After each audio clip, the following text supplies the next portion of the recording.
ලබන අවුරුද්ද ඒ කියන්නේ 2027 අලුත් අවුරුදු නැකත් සීට්ටුව දැන් රජයේ ප්‍රවෘත්ති දෙපාර්තමේන්තුව හරහා නිල වශයෙන් ප්‍රකාශයට පත් කරලා තියෙනවා. මේ සැරේ කල් ඇතුවම රටට කියලා තියෙන්නේ. මම හිතන්නේ මේ තමයි සිදුවිය යුතුව තිබුණු පිළිවෙල.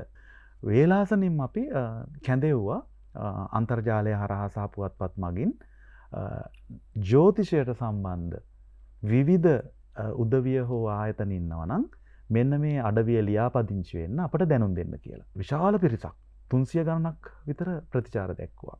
ඒ අයගෙන් නැවත වතාවක් 19 දෙනෙකුගෙන් විතර සමන්විත රාජ්‍ය නැකත් කමිටුව ජාතික නැකත් කමිටුව පත් කරගත්තා.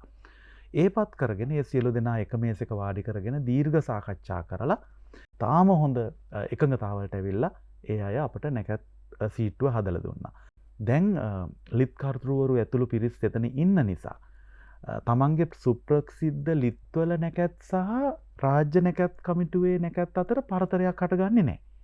එතකොට මිනිස්සුන්ට හරි පහසුයි තමන් ප්‍රිය කරන නැකතර වැඩක් පටන් ගන්න තියෙන ආශාව සහ සම්ප්‍රදාය රැකෙන විදියට කටයුතු කරන්න. ඒ නිසා කලින් නෙමෙයි නිසි වෙලාවට සිද්ධ වුණා කියලායි මා හිතන්නේ.